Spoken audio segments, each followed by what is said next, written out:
Welcome everybody. I'm glad you guys could make it. I'm going to go through the game for you guys. We're going to start with just kind of an overview of the game. Of course, you know it's about World War One. One side playing the Central Powers, the other one taking the Allied forces.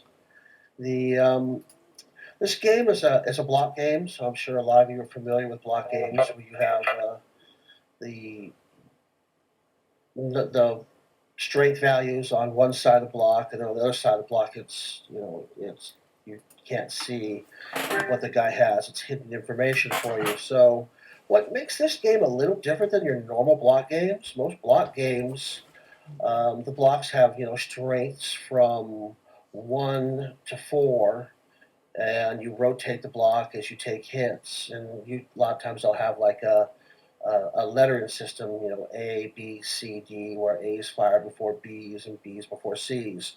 Well, this game is very different than that.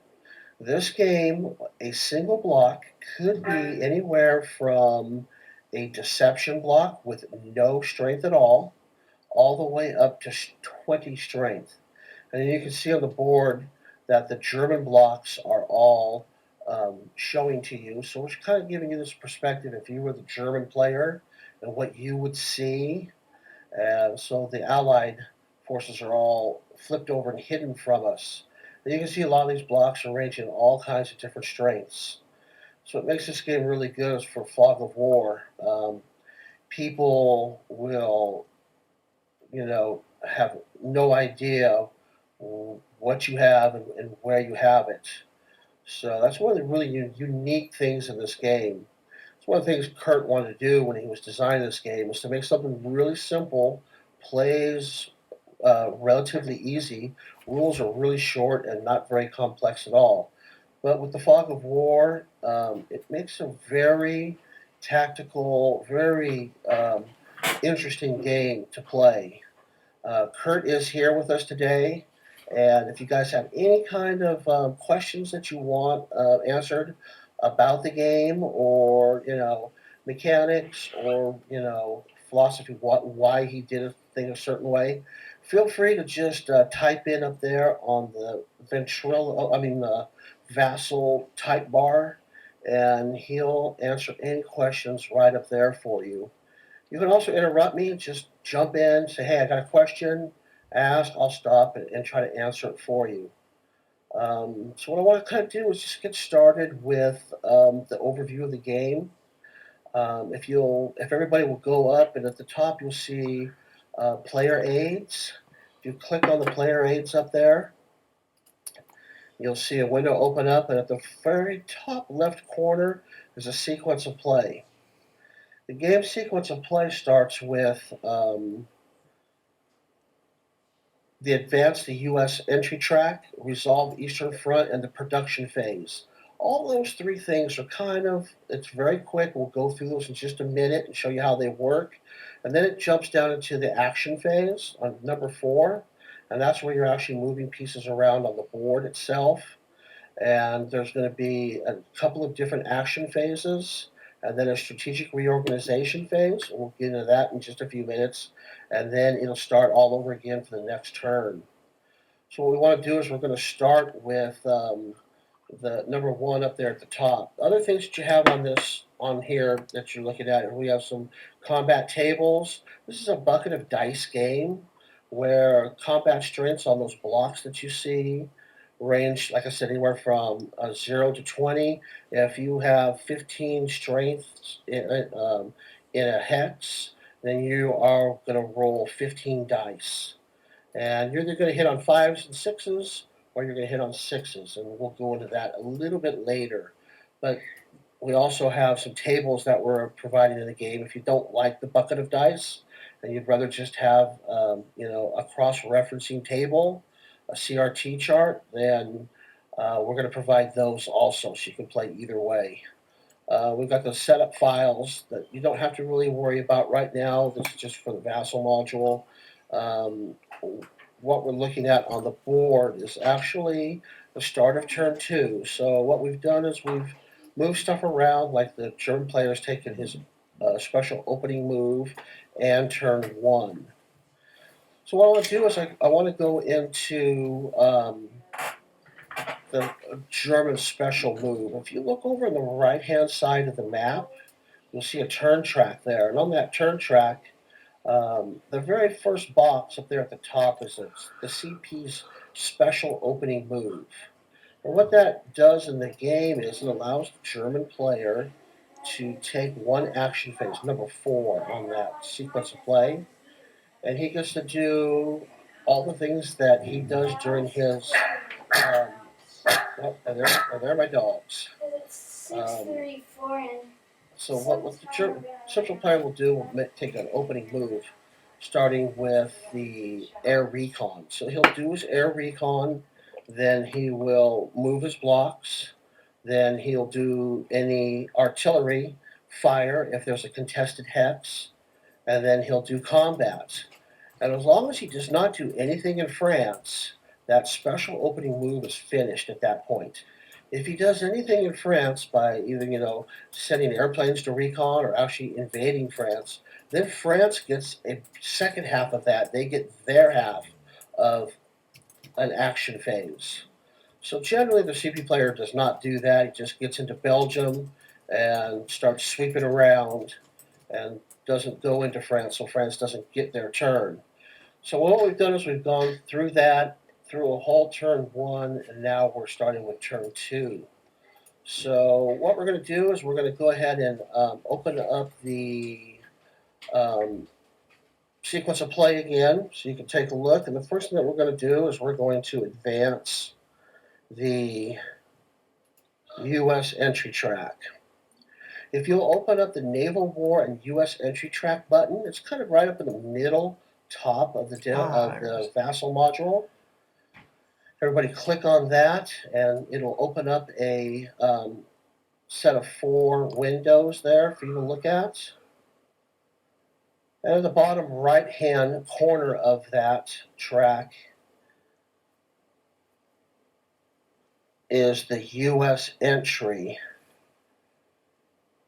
table. And on that table, you'll see that it's already moved along once because we're in turn 2. And so the way this works is this is how the U.S. actually gets into the game.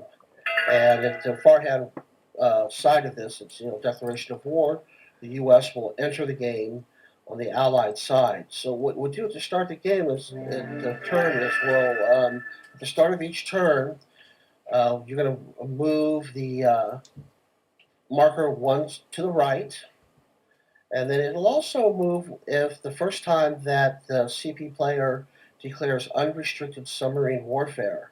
And we'll show how that works in just a couple seconds. But so the first time that he does that, it'll move over 1 more. But what that does is it does get the U.S. into the game quicker. And then the next one, if 2 or more black cubes are drawn during the unrestricted submarine during the submarine portion of this, then you'll do this here. And if you roll a 6, it's going to move 1 more to the right.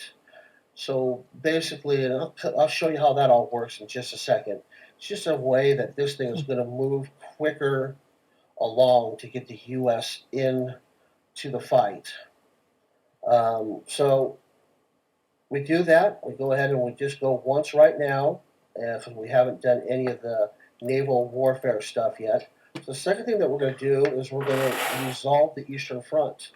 This game handles the East Front in an abstract way, and I'll show you how that works right now. If you go over to the East Front track and open up that window, that's next to the player aid. There's a window here, and what it does is it handles all of the East Front stuff for us pretty quickly, and it's a real streamlined way of handling the East Front. So what we'll do is every turn we resolve this. This is something the CP player does, the central player. First thing we'll do is we'll advance the marker 1 to the right and towards the Bolshevik Revolution. So what we end up doing is moving this over to the right 1, the marker, and it has a +2 RC. And what we do with that is this game has some drawbags with it, with cubes, and the RC stands for a red cube. The bag will already be seated at the beginning of the game with some black cubes and some red cubes. And at this point, we'll throw 2 more red cubes into that bag. So the next thing that we're going to do is, we're going to add those 2. Number 2 is we add those 2 red cubes to the bag. And number 3 is what we'll do is we'll end up drawing out 3 cubes from the bag. And Kurt, if you could do that for me, just grab 3. We have their cards in the vassal module, but in the actual game they'll be cubes. If you could draw out 3 cards for me and just drop them on the east front board, Kurt, I'd appreciate that. And what we're looking for here is the color cubes that are drawn. If any red cubes are drawn, roll 1 die and consult the Eastern Front losses table. And it's over here on the kind of the right-hand side of that board. And you'll see East Front losses. So the number of red cubes is at the top. So if you pull 1, 2, or 3 red cubes, you use that column. You roll 1d6 and cross-reference. And whatever that number is what you'll subtract off the Central Powers CV and EF table right below it. Right now it's at 15. So if we would have drawn 2 red cubes and rolled a 5, we would be subtracting 5 from this and go down to 10. So that's kind of, and what this represents down here at the bottom is whatever the number this ends up at the time the Bolshevik Revolution happens, is the amount of reinforcements that we are going to get, that the central player is going to get at the end at that time. So it's a last big CV strength value reinforcements. So you want to try to keep that as high as you can so you can get more help ship those troops to the West Front. Now, if you draw 3 red cubes during this phase, then you take one of those red cubes and you put it in the major Russian victory box. And what that does is, if there are 3 major Russian victories before the Bolshevik Revolution, then the game auto ends, and the central player loses. So the central player's got to be really careful here to make sure that during the economic phase that he's allowed to spend some economic points to throw more black cubes into that bag to up his chances so the 3 red cubes are not drawn. So that's just a real quick and easy way to take care of the East Front. And it's a big pain in the central player side. He's always worried about, especially if you draw 1 or 2 of those. So, yeah, it's pretty important to really keep an eye on that.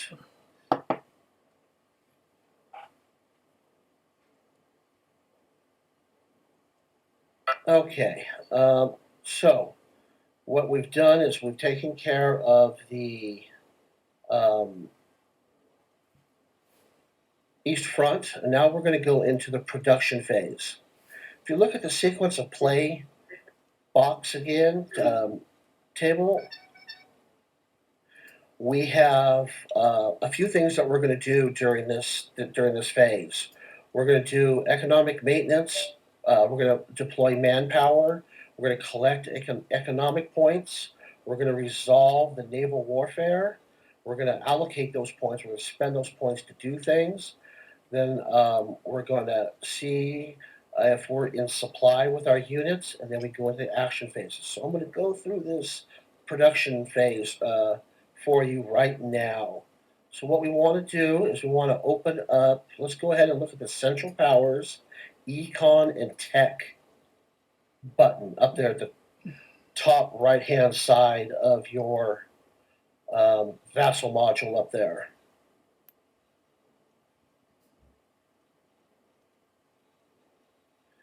So we've got, go ahead and open that up, and you'll see that you're looking at the Central Powers player board.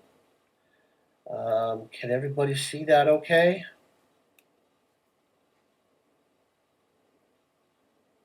I don't see anybody having troubles opening that. At least they're not typing it in there.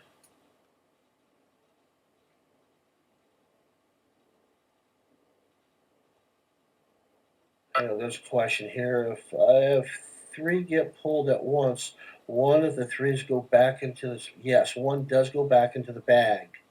The two. There's three pulled. One stays on the board. The two go back into the bag. So it does lessen the chances of you pulling, three more on the next turn. So yeah, that's how that works. So we've opened up the player board for the central players. I'm just going to explain to you what all the stuff on this board means, and then we'll go into how it all works.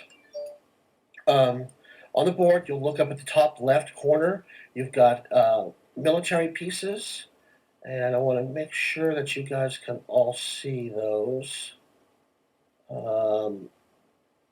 It should be hidden now, and now they should be available for you guys to look at. You can mouse over that, and you can see that on the artillery pieces that we've got, one of them still hidden. So hang on just a second here, and I will unhide it. Big Bertha. Okay, so we've got the if you mouse over those artillery pieces, you'll see that there's a 0, a 4 for Big Bertha, two twos, and a 3.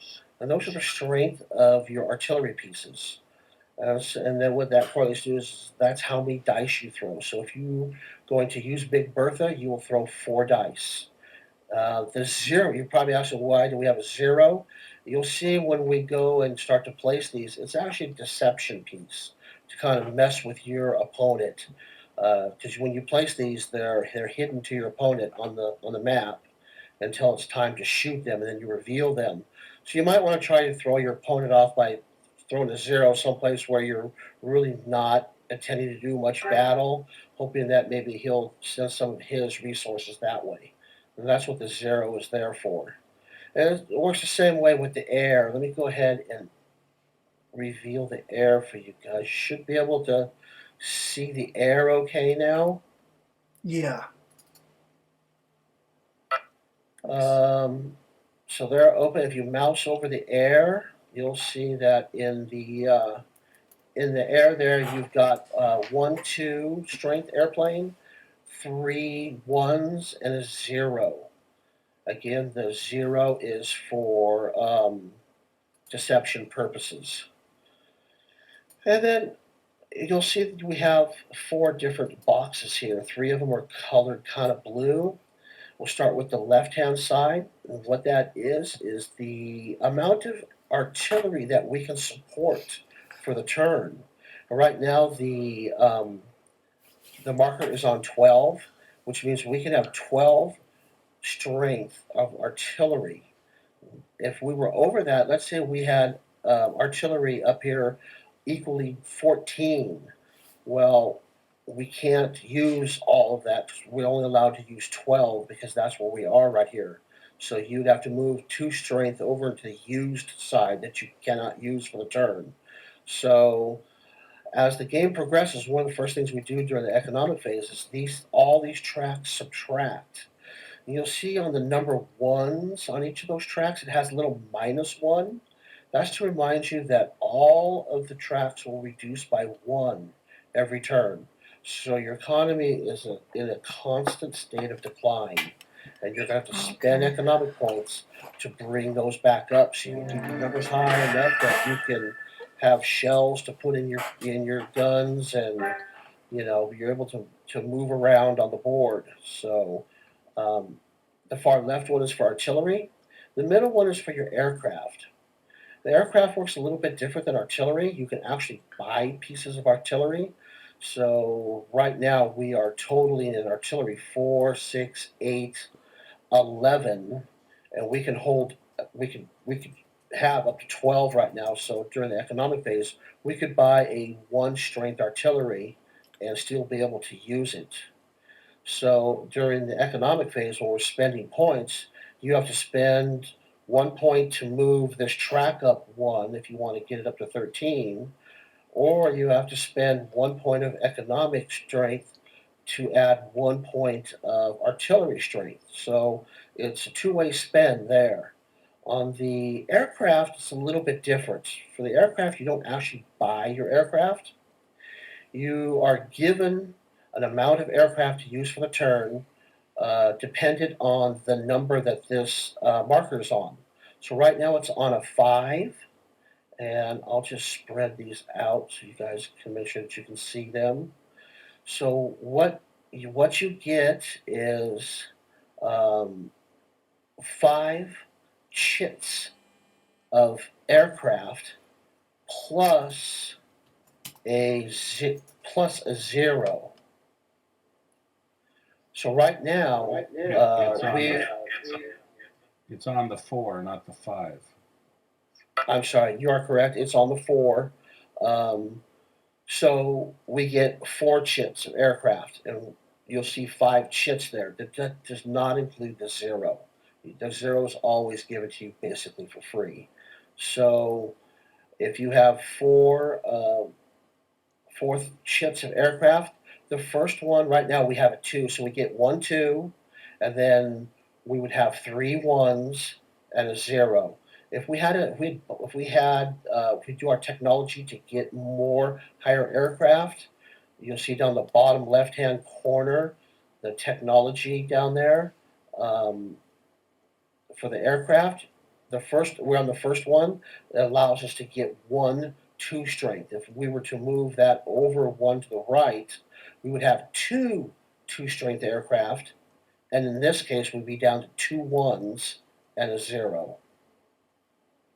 So that's how the hang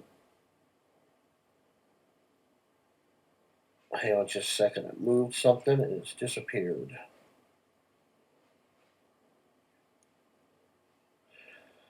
I'll just clone another one here real quick. So that's how the aircraft works. Up in the top right-hand corner, you'll see the supply capacity. And what that means is how many hexes on the game board that you can have in supply. That's not the number of blocks, but the number of hexes. So right now we're at 15. So if all of our blocks are in 15 or less hexes, then we are okay, we're in supply. If we have any more hexes than we have supply, we have to choose the hexes that we want to designate as out of supply. And any blocks in those hexes that we designate as out of supply, those blocks themselves will be out of supply for the entire turn. And we'll talk about the effects of that, but you definitely don't want to be out of supply. And you'll also notice at the very bottom of that chart that it has a different color, and it's a -2. You subtract 2 from that track if you're up high like that instead of 1 where the blue is. Logistic points, we'll go in that a little bit later. It allows you to do all kinds of cool stuff in the game. Um, you can use Big Bertha. As Big Bertha, it costs you a logistic point. If you want to reinforce a hex before combat happens, you can spend a logistic point. If you want to retreat, you can spend a logistic point. Things like that. So down at the bottom of this, we have our technologies. And I already went through the aircraft technology for you. Every time you spend an economic point, you move it to the right, you're going to get better airplanes. Gas shells up at the top there. Every time you spend one, you move it to the right. When you get to chlorine gas, your artillery will hit. Normally they hit on 5s and 6s. They'll hit on 4, 5s, and 6s. If you get it all the way to mustard gas, you're going to hit on 3, 4, 5s, and 6s. Once somebody uses gas warfare, then you may start to start your technology for gas masks, and those numbers just subtract from your hits. So it's a way, of course, to combat the gas shells. Tanks down there at the bottom, as it moves across and gets to that first number 4, the way tanks work in this game, they're used for breakthrough movement, and they're used during the trench warfare. So we'll go into how that works when we talk about trench warfare, but just kind of remember that you're going to have to spend some economic points to get your tank research up into the higher numbers. That's a good thing for you. So that's the player board and what you can spend your economic points and where they go. So what we're going to do is go through this economic thing really quickly for you, so you can see how it works. At the player aid, economic maintenance, I told you all those things on that board move down 1. Manpower deployment, what that is in the setup files for the scenario that you're playing. Every turn will tell you how many reinforcements you get. It's a set amount every turn. You don't spend economics on it. It'll tell you how many strength factors that you get, and then you place them either in Maines or France. Then you're going to collect your economic points. Again, on your setup sheet, it'll tell you how many economic points that you get to collect. In the beginning of the game, the CP player is collecting more than the um, allied player, and then it starts to even out and then goes the other way. So at that point, you'll collect your points. Just to give you an idea, on turn 1, the allies are going to be getting 4 points to spend, where the central player will be getting 8 points to spend. So that's what you start with, but then we're going to subtract from those points when we do naval warfare. So I'm going to go ahead and have you guys switch out of the sequence of play and open up the naval warfare again, that tab. So the first thing that we're going to do is the naval blockade. What we're going to do is we're going to pull some chits, some cubes from our naval blockade bag, and the bag has been seeded before the game starts with 2 blue, 2 black, and 2 white. And we're going to pull three cubes out of there, and for every blue cube that is pulled out of the bag, the CP player will lose 1 economic point. And for every black cube that is pulled out of the bag, the allied player is going to lose 1 of his economic points that he just received. And then we're going to look at the naval blockade. Adjust the blockade level 1 space to the right if at least 1 blue cube was drawn. So as this thing moves to the right and it starts to get into the plus numbers, that is an additional loss that the CP player will take. So if that flag was over here to +1 and the uh, allied player, if a blue, let's say 2 blue cubes were drawn, the CP player would lose 2 plus 1 because of where this is on the track. He would actually lose 3 economic points. And as the war progresses, the blockade gets worse and worse, and the CP player starts to suffer from it. Then the next thing that will happen is the CP player will state if he is going to do unrestricted submarine warfare or prize regulations. If he's going to just do prize regulations, then um, there's no downside to that for the CP player. If basically what that was during the war, they would stop the ship, get the troops and people off before they sank it. When it's unrestricted, they just sank it with the troops on board. So if the CP player does unrestricted and wants to sink it with the troops, the advantage for the CP player is it's going to lessen the amount of reinforcements that Great Britain can bring in because they're being shot up at sea. The downside is it has a possibility to bring the U.S. into the war early. So it's a trade-off that the CP player has to decide if it's worth it or not. If the CP player decides that he is going to do the unrestricted, then what's going to happen is he's going to do what this table says here: advance a space 1 to the right. So if the first time that he does it, the U.S. is going to advance the track 1 more, and now he'll be on the 1 table right below the unrestricted submarine warfare table. He'll be on the 1 column rolling the dice, and whatever number cross references. If say he's on the 1 table and he rolls a 5, and you see the 2 is right there, that means the British player will lose 2 steps of infantry reinforcements. So the blocks that he got as reinforcements, he'll have to take 2 steps away from them. And as that slides to the right further and further, the table gets bigger and bigger, and the losses get bigger and bigger for the British. And remember, if a 6 is rolled, then the U.S. entry is going to move another space. So that is how the whole submarine, the whole naval war is handled in the game. Pretty elegantly, really quick. When you guys know what you're doing, this only takes about 10-15 minutes at the most. So that takes care of all the economics. Let me go back to your player aid. One of the things that you could do is you could have spent an economic point or 2 on initiative bid, if you would like to go first or not. Whoever has the highest bid gets to go first for the upcoming turn. If neither or it's tied, then the player who was first the turn before becomes the first player.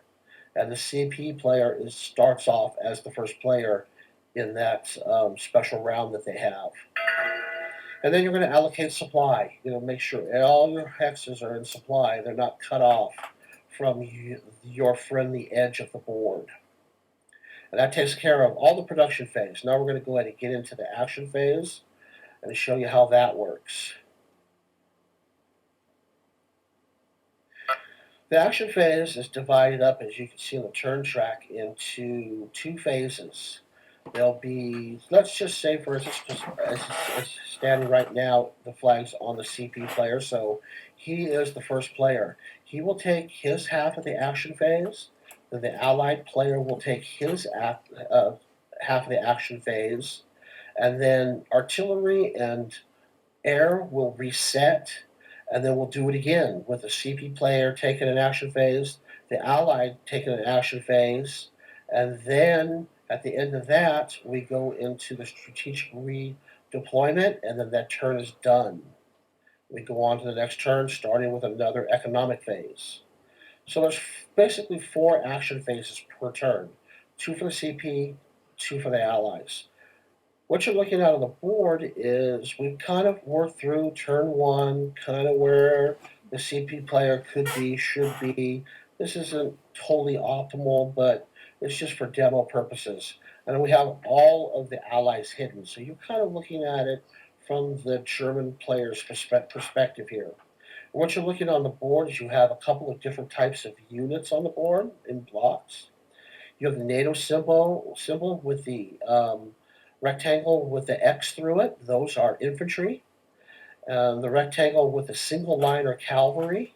So you have infantry and cavalry that are on the board, and then you have the forts. And the forts look like here. I'm going to move one here in Metz for you. That's what a fort looks like, and that is a strength of 4. There's a couple special forts that are on the board up in Verdun, which is right here. Let me go ahead and move Verdun for you. Right here, that is Verdun. And you'll notice that it is on the actual straddling the 2 hexes. That fort protects both hexes. Both hexes are considered Verdun. So if you attack either one of those hexes, you're attacking that fort. If you look over on the right-hand side, I'm moving this one. Strasbourg is the same way. Strasbourg is Okay. protecting both hexes. Nice. All the other ones on the board are single hex. To start, the first thing that we do during the action phase is we're going to do air recon. The way that we handle air recon in this game, like airplanes in general, is I'm going to go ahead and pull off of the board here a couple of chips for the central player, and I'm going to pull a couple for the allies.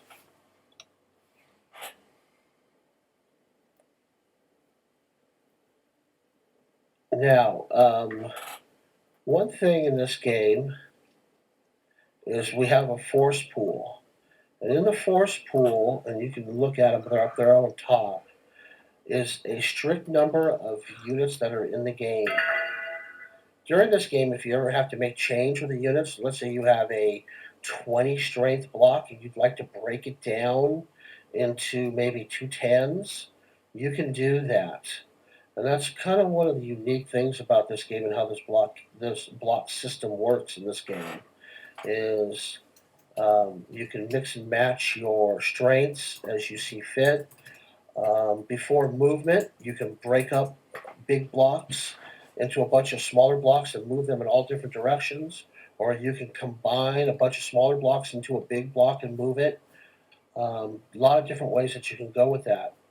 The first thing that we're going to be doing is we'll be doing air recon. So what we do with air recon is it's the CP's player. So he's trying to recon the Allied forces. He wants to see what's there. And the way this is done is I go, you go system.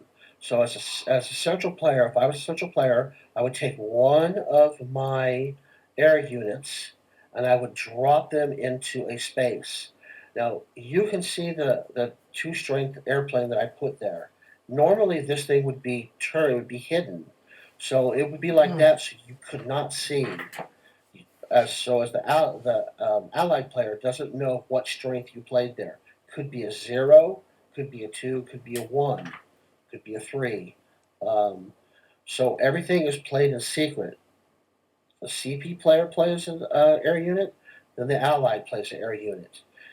And what the allied player is doing is he's playing where the CP player played to try to shoot down the airplane so you can't recon the hex. So I'm going to flip it so you can see what's going on here.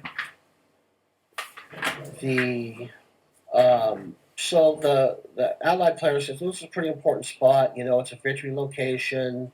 You know, he's probably doing something serious there. So I'm going to drop one there also. And then the CP player may say, well, you know what? I want to see what's going on here. I've got a unit in the same hex. I want to make sure what's in there. And then the allied player could pass. And if the allied player passes, it goes back to the CP player. If the CP player passes at this time, so you have 2 passes in a row, air recon is done. No more placing of airplanes. But if the CP player decides he wants to play again, he could take one of his air and say, well, I'm going to take a look down here at the bottom in Mulhouse. And now the allied player can come back in and he can say, okay, you played down there, I'm getting back in, and I'm going to play one down there also. Oh. Then the C play comes back to CP player, and then let's say he just says, I pass. The allied player is okay with what he's got, and he passes also. That's how you distribute all of your aircraft. And at that time, you would flip them all up so each player can see what's there, and then we go into air combat. During the game in the first turn, 1914, there is no air combat. So when we place this, only one side will really place because you can't. In this instance, the Allies could not shoot back at the Germans because the technology hadn't been invented yet to be able to do that. So you just place your airplanes and flip over and see what's there. But starting in 1915, you can shoot back. So to be able to recon these locations for the CP player, he's going to have to survive the dogfight that's about to happen. So start up here at the top. I'm going to move this over here. We're going to start up here at Maubeuge. Maubeuge is the city that we're contesting here, and the Allied player has 2, and the CP player has 2 strength. If you go ahead and open up the player aid again and look at the bottom right-hand corner, that is the dogfighting table. Each of those planes have a strength of 2, which means they'll both roll 2 dice. And if any of the dice have a 1 through 4, it's a miss. If you roll a 5, the air unit is returned to the used box, and no blocks are revealed. So the CP player goes, the Allied player rolls a 5, the air block is put into used, and you don't get to see what's there. If both players roll a 5, so the Allied player rolls a 5, but so does the CP player, it cancels out that 5. It goes to the used, but you do get to see what's there. If a 6 is rolled by either side, the planes are put in the damaged box. You'll never lose any planes. It'll just take you an extra turn to prepare to use them again. It takes longer for them to recycle through to become available to you. And if the CP player gets hit, he doesn't get to look into the hex. So we'll just do that real quick here. I'll go ahead and roll 2 dice for the central player, and he got a 5, so it's not going to do anything to the Allied player. He really needed a 6 to put him into the damage spot. Let's see what the Allied player can do. He's going to roll 2, and he's going to get nothing. So they both go back to the econ boards under used, and the central player gets to see what was in those 2 hexes. I'm sorry, the 2 blocks in that hex. And that's what's there, just 2 strength points. You get to look at as many blocks as you have strength. So the CP player had a strength of 2, allows him to look at 2 blocks. If he only had a strength of 1, he'd have to choose which one he wanted to look at. So and then we would do the same thing in the other places, the other 2 hexes that I place stuff.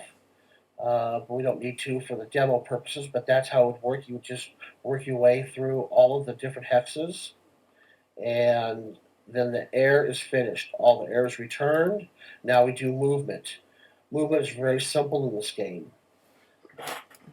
Infantry units, I'm going to move one for you right here. They move 2 hexes. There's a cavalry unit, a German cavalry unit.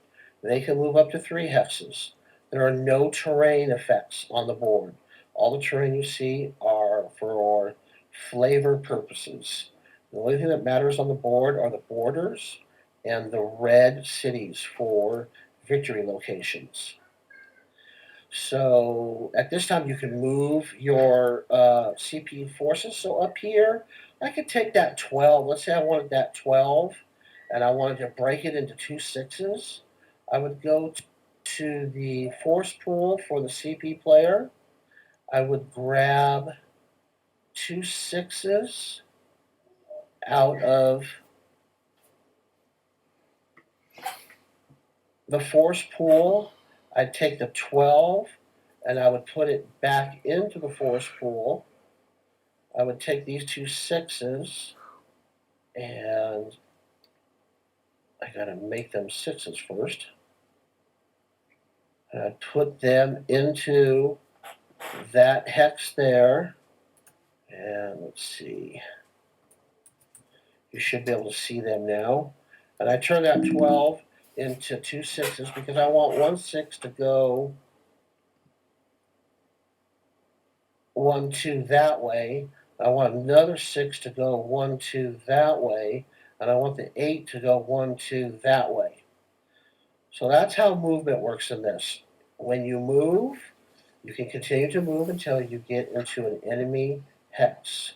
You must stop when you come across an enemy, and it becomes a contested hex. And that's what's happened up here on top in Maubeuge. We're already in this hex, it's contested. So I've done all my movement all around the board that I want to do. I'd probably do more, but for the demo purposes, there's no need to. You see how that works. Um, we will go into the next part when all movement is done. Then we get to do artillery. Artillery works, and how are we doing with time, Joel? You're good. Okay. So the way that the artillery works is the same way that the aircraft work. It's a I place, you place system one at a time. You can place them anywhere that you have infantry units. The so if you in a contested space, you have to shoot at something. These hexes are approximately 30 miles across, so the information isn't great. So, for instance, I'm going to move out. Hang on just a second here. I'm going to do a couple of movements and I'll be right back.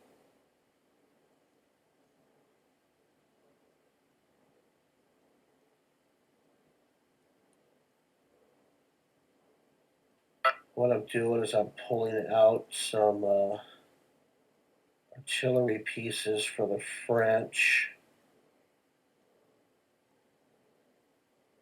We're going to go ahead and pull out. Let's do this. Here. That's a cool artwork. Here. You guys should be able to see those. And we want to pull out a few pieces for the German player. 1 second here, and I'll get a couple pulled out.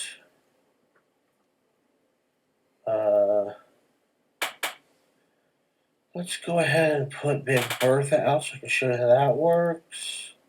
We'll drop this one. And we'll drop that one.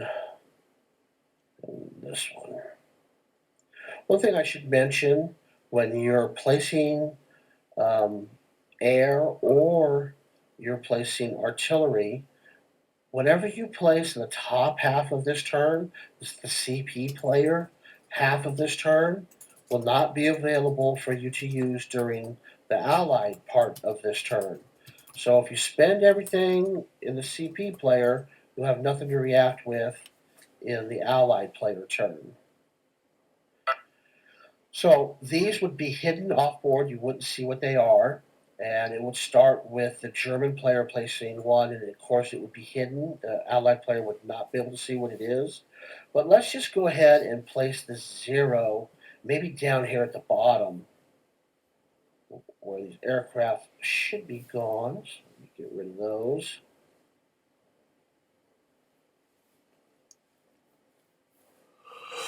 And you know the CP player puts that 0 down there just to fool. I'm hoping maybe to draw some fire away from my real big intention up in Maubeuge up here at the top where we did all that air attack. So, but the Allied player is too smart. He's not falling for that. So he reinforces up there Maubeuge with 2. So the central player, it's his turn. He's going to drop Big Bertha on there. And then the allied player is really worried about it, so he's going to drop another one there. And then the Axis player wants some help maybe there. And then the Axis player says, maybe I better put some down below. And with the final push with the Allies going, he's going to match one for that one. They're all hidden, no strengths. And then when we get two passes, just like aircraft, then the turn the placing of the artillery is finished. And we flip them up, and then we would flip them up, and they would look like this, and then we resolve them. The way you resolve combat with these is I'm going to do it in two different spots. I'm going to do this one first, right here. I'm going to resolve this one first. So they're each going to fire one, and they're both hitting on 5s and 6s. Yes, that's just like the air. You only get to use it once. So if I use it now during the CP part, I will not get to use it that same chit during the Allied part. So got to be careful. You don't want to shoot everything off and have nothing to respond with on the bottom half. So the way this works is this is an open hex. This hex has no forts in it.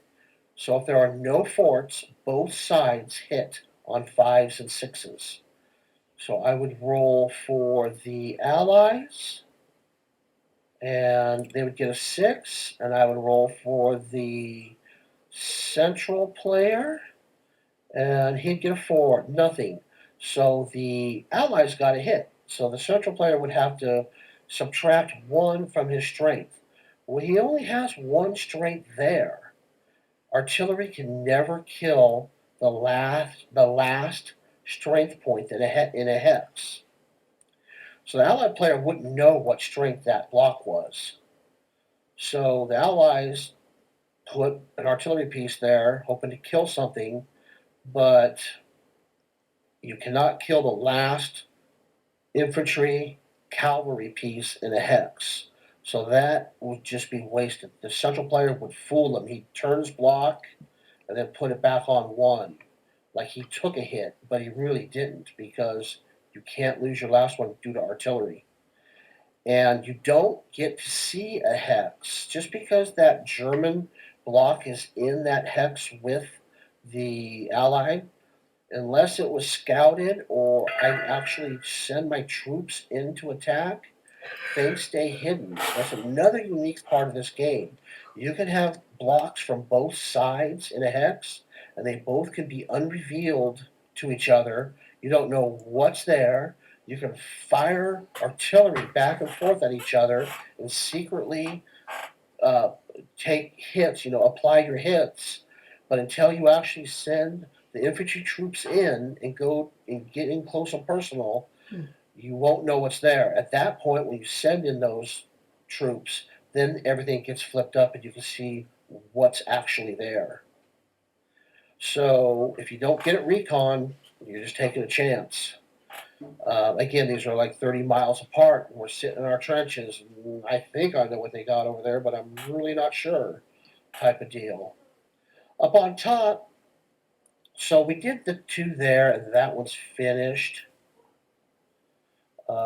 They get returned to the force pool underused. So we'll go ahead and we'll go up and do Maubeuge. Now, this hex has a fort. Now I'm going to move this fort so you can see it on the board. The way forts work is it protects the infantry that are there in the hex. So normally you hit on 5s and 6s. Well, the Allies will hit the Germans on 5s and 6s because they are not protected by the forts. The Germans will hit the Allies on only 6s. And when you attack a fort with artillery or infantry, the first hit goes against the fort. All the rest of the hits go against the infantry. If there are any hits remaining, it goes back and applies to the fort. Now, in the case of artillery, since artillery could never kill the last infantry piece, then those leftover hits would not go back to the fort because you didn't kill all the infantry. So you're going to have to send in the troops to dig them out and get it all done. Artillery will not take out a fort and infantry all by itself. It can hurt it. It can take it, down one for the fort and really decimate your what's there. Um, Now there is an exception to this rule, and that's Big Bertha. If you fire Big Bertha as Big Bertha, it costs you one of those. Um, I'm having a. Hang on, just a second here. One of the logistic points. Cost you one of those logistic points, and now you can fire Big Bertha as Bertha. If you don't spend a logistic point, then it's just a regular artillery piece of a strength of 4, and it hits on 6s. If you spend the logistic point, it's Big Bertha. It hits on 5s and 6s, and all hits go to the fort first, and you can kill the fort completely. Anything left over will start to whittle down the infantry. You still cannot kill the last infantry with Bertha. So let's say the CP player decides that he will spend his point and use Big Bertha as Big Bertha. He will roll 4 dice, hitting on 5s and 6s, and hit a 5 and a 6. That would actually kill the fort, and Big Bertha would be done. And then that's all he's got there, so the CP player's finished. The Allied player has 4 artillery chits that he has in that hex, plus the fort of 2. This is all simultaneous hitting action. So the fort's 2 strength is also 2 strengths worth of artillery. So the Allies actually have 6 points of artillery there. So they will roll 6 dice, hitting on 5s and 6s. And they would get 1, 2, 3. They'd get 4 hits. So I'd have to take one of these blocks and take 4 off of it. And I'd have to switch it out. Kurt, if you could do that for me real quick. Just switch out one of those blocks, take 4 off of one of those blocks for me, if you're still here. And then the Allies would be done. So their artillery would be finished. What's that, Kurt?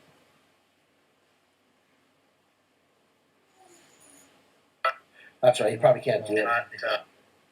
No, that's okay. I'll take care of it. So we're going to go ahead. I'll just take it off of this guy. 4 off of this guy. It's going to put him down to a 7. So let me get the force pull out a 7, which is right there.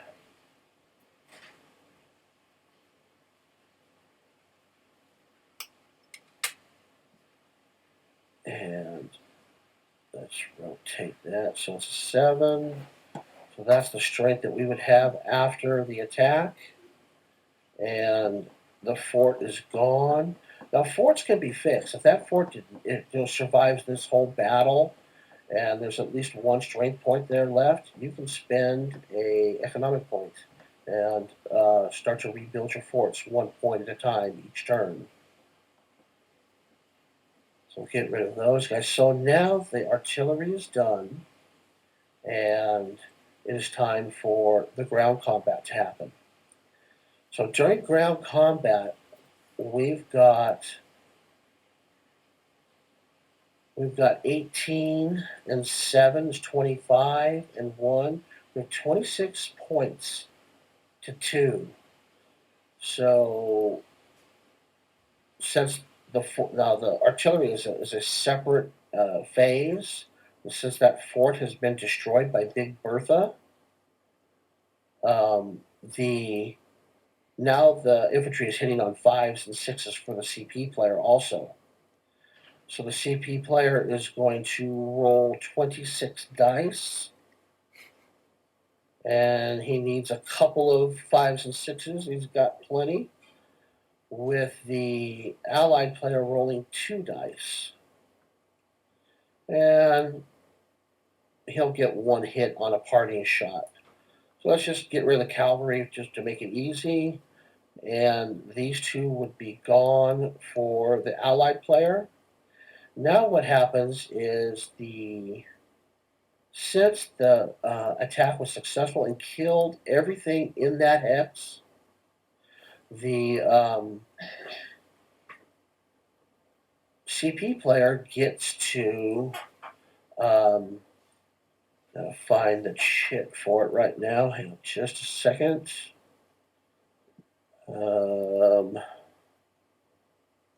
Where'd it go? Where'd it go? Where'd it go? It's there. You should see It's there. You should see it. I moved it down. There. Perfect. Okay. Excellent. They get a breakthrough move. So if you kill everything in a hex, you get to do a breakthrough move. And what that allows you to do is you can move infantry can move one hex, artillery cavalry could move 2 hexes. So it's one less than their normal movement. And at this point you could make change with your blocks. You could push, some right, some left. You can break this into as many blocks as you need to. There is a stacking limit at the end of movement or any phase of 3 blocks per hex per side. So 3 CP blocks, 3 allied blocks. If you have more than that, then you have to delete. Now you can make change, combine them, try to get them shrunk down to fit the 3 block maximum. You would take care of all of your attacks before you do your breakthrough movements. You put a chit on there that reminds you that you can do a break movement through that hex. And then we would go down to this hex. I only have one. I'm gonna move this right here. So the central player right here could say, I only have 1 strength here. I'm probably not going to win this. I'm not going to fight. And by not fighting, neither block gets revealed, and so neither one of them know what's there. You have to send your guys out to actually fight to be able to see what's there. They'll just they're both in the hex. It's still under French control because they were the last ones to be in there. That's how you take control. You move through a hex. If you're the only one there, you control the hex. After combat, this flag right here in Maubouge would actually flip. I know I'm butchering that name, but I'm sure I'll hear about it. But it'll flip to the central power side because they're the only ones left in that hex. And this victory location becomes a German one. Okay. It was French, now it's German.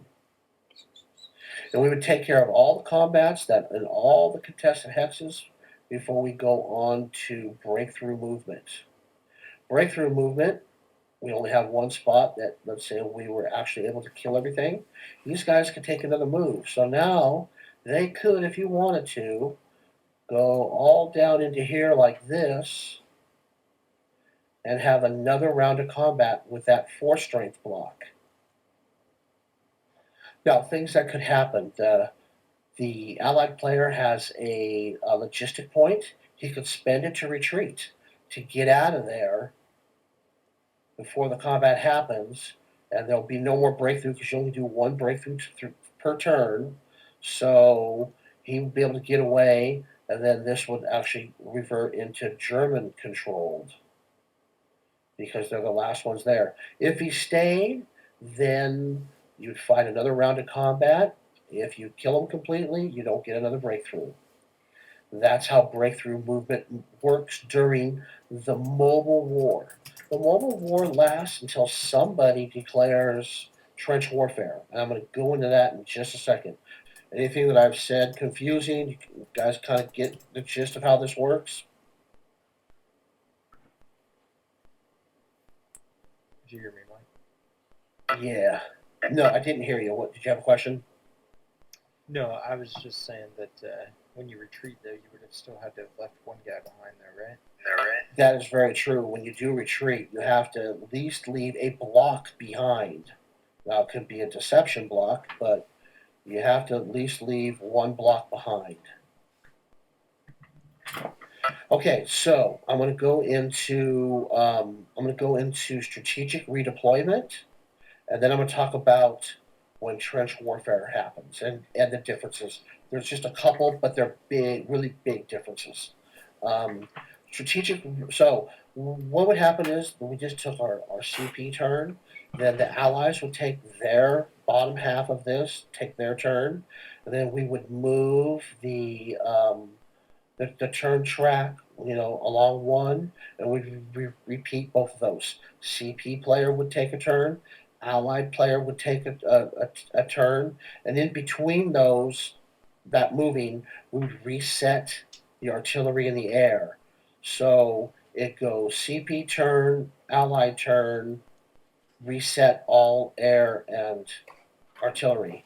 Then CP, Allied, reset your artillery and air. And then we go into strategic redeployment. Simply put, this is how you mess with somebody. At this point, you can redistribute your entire force pretty much anywhere you want along your front line. There's a few rules that apply to this. The hex that you are trying to reinforce must be in supply, and you must be able to draw a supply path from the hex that the strengths are coming from. And if there is a block on a frontline hex, and frontline hexes will be all the hexes where the flags are. Those are frontline hexes. If you start a turn with a block in a frontline hex, you must end the turn with a block on a frontline hex. So let's say, for instance, I'm just going to move this guy. Well, this guy right here is a 15. I can take those 15 points. I could drop a deception block right there, hidden, and I could take those 15 points and I could put them anywhere I want along my front. I could put 2 in Thornville. I could put 2 in, up at the top, and just anywhere I want. I could and I could do that all over the board. So basically, what's going to happen is, who knows where your opponent's stuff's going to be after strategic redeployment? It's, as Kurt said, it's basically rail movement. You're getting on the rails, and they're shipping troops all along the front. Generally, there were lulls in the battle where this actually took place. So, really simply, if you start in a hex in the front, so the stuff that's behind is like this 6. If it was back here, I could just take off, because it's not a frontline hex. I could take that and just bring it anywhere I want along the front. I could put 2 points down in the south. I could put 2 points in the middle. I could put 2 points up on top. They can also be contested hexes. Remember, because these hexes are huge. They're 30 miles. I'm just bringing in troops. You don't have no clue. You can't see that far. And you don't have the airplanes up looking. So, yes, you can really mess with people. This is one of the really, really cool things about the game. It makes it play different every time you play this game. Even though the setup's the same, after turn 1, it's never the same. So the replayability is quite high because of this feature. Any questions on that? Because that's kind of a real abstract thing. Some people really get it, and some people kind of struggle with it. You guys have any questions on that?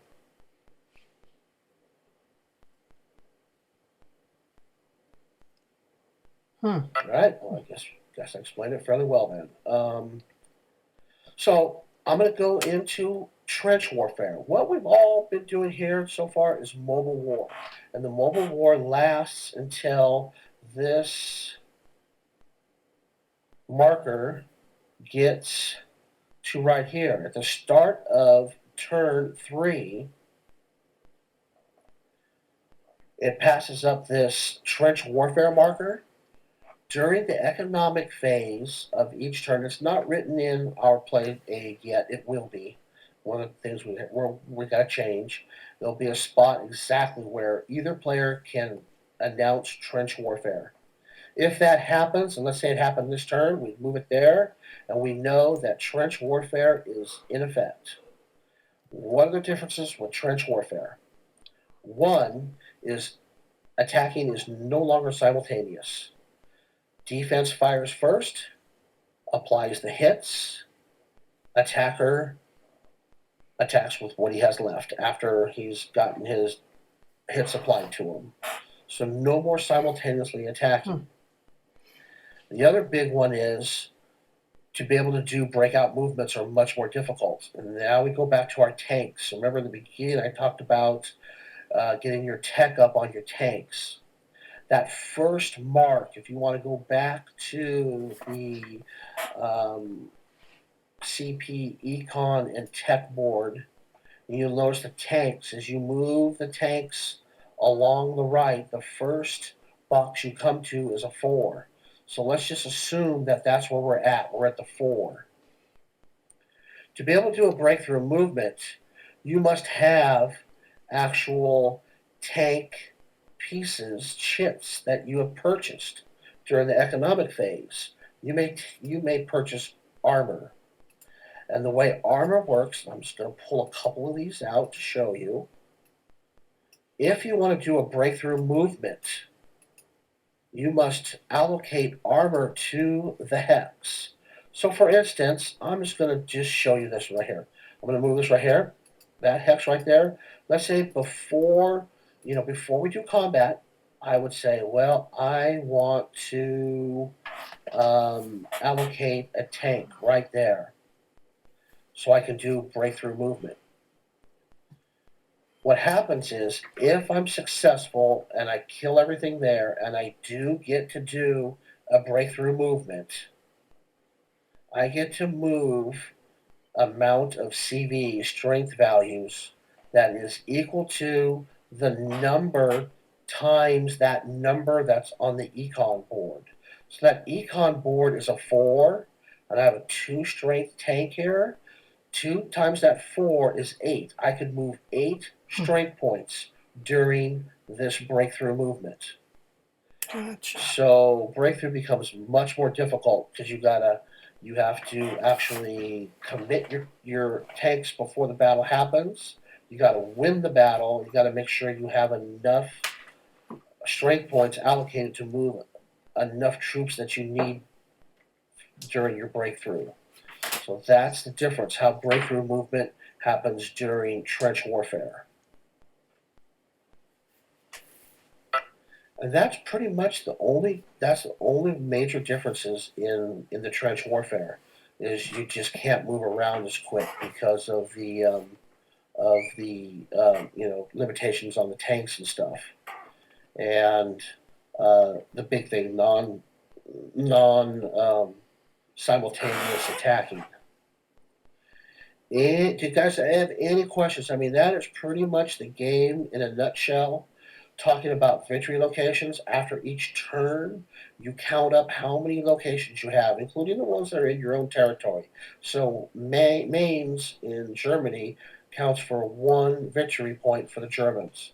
So you just calculate, look at all of your victory points, compare it to the Allies. Whoever has the positive, whoever has more, you slide the victory point in their direction, and it stays there, and then we recalculate after every turn.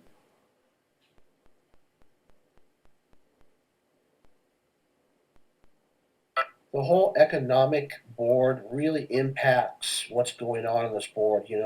Having enough, keeping your air up with plenty of airplanes so you can, especially after strategic redeployment, you have no idea where stuff is. Really important to get your air units up there to recon. And then it's just as equally important to have those bigger strength air units, so you're rolling more dice, you have a better chance of hitting 6 and sending them back without getting to see the hex. So look, that's just huge stuff. And that state of decline will catch up to you. It's hard to keep up on all that stuff and still do all of your techs that you need to do. So it really becomes a bit of a nightmare for you. It's like, where do I spend my stuff? And the CP player's got that extra Eastern Front that he's got to worry about, because you don't want to lose the game on, 3 pulls by the Russians. So that whole economic thing is really simple, but it is really an integral part of the game and how it all works. Right now, go ahead and open it up for you guys. Any Ask away. Now's the time. Fire off the questions. Feel free to just speak up and ask or type away.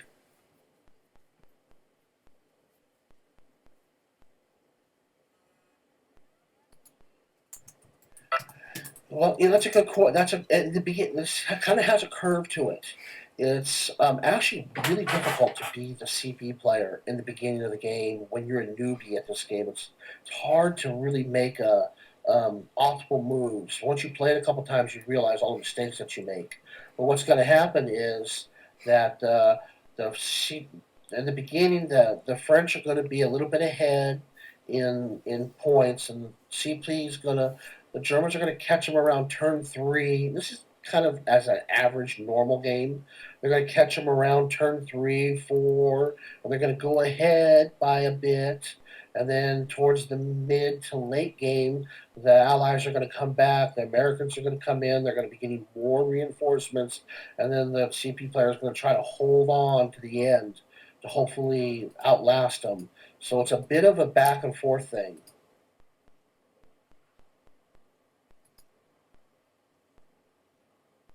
Any other questions?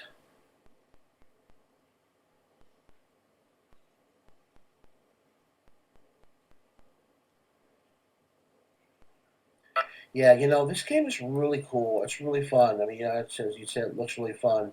It's really simple. You see, the mechanics are really simple. I mean, I've taught you the entire game right now, and there's not a lot of exceptions. It's really straightforward, but with all the hidden information and the massive swing in combat strength per block, you can have 3 blocks sitting there, 1 strength each, or maybe one's a deception block.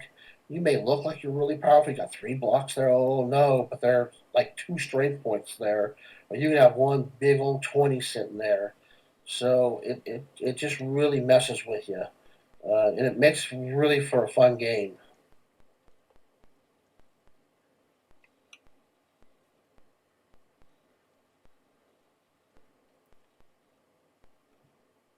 Any questions? Feel free to speak up too, guys, because anything you ask will probably help somebody who's going to watch the demo. So feel free to just ask away.